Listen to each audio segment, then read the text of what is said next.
Prime Minister Benjamin Netanyahu is battling with the president for the support of American Jews over the Iranian nuclear deal.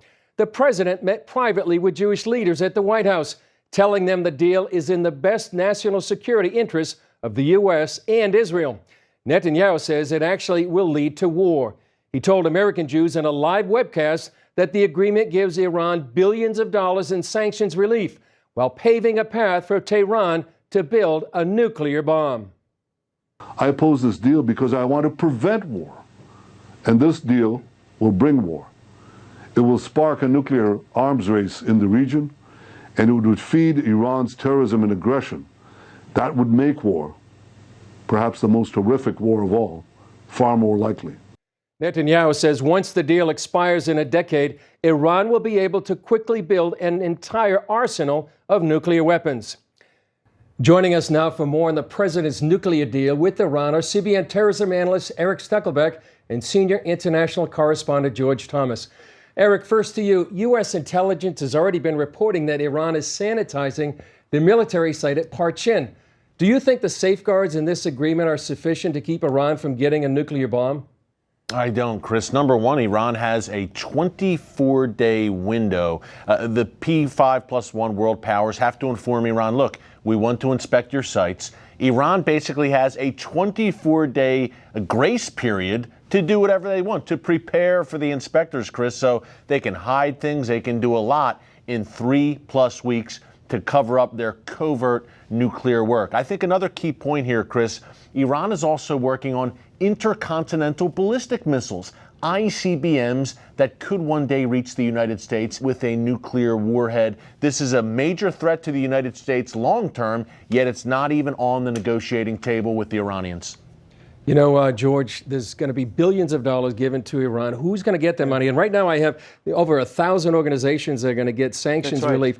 Who's going to get that money and how could it be used? I mean, as you mentioned, the document clearly states about 1,093 organizations, close to about 200 shipping companies will have access to go pretty much around the world. Nobody knows for real. I mean, the estimates are between $25 billion to about $150 billion.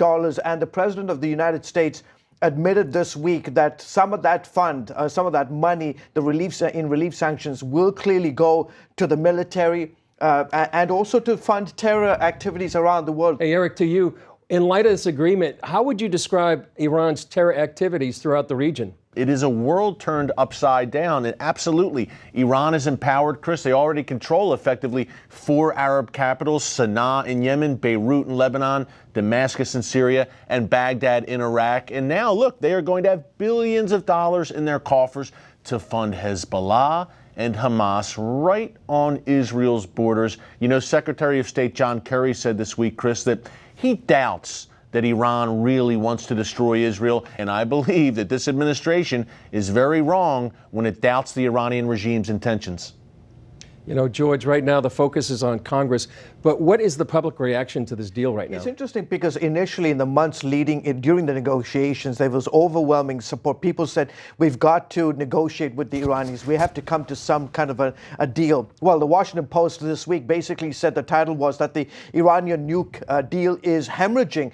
Today, I mean, over 50% of the public is against the deal as they read the details of the script that you have, the details of the agreement. They begin to say the idea, can we trust the Iranians to live up to their end of the bargain? Our audience is always interested in what's going on in the church in Iran. How will this agreement affect the church there? You know, I mean, I think the church continues to grow under severe persecution. They are dealing with all kinds of harassment, political intimidation. I think Operation World says that it's the one country in the world where the church is growing the fastest, and as a result, persecution continues. Yeah, we certainly need to pray for them. That's right.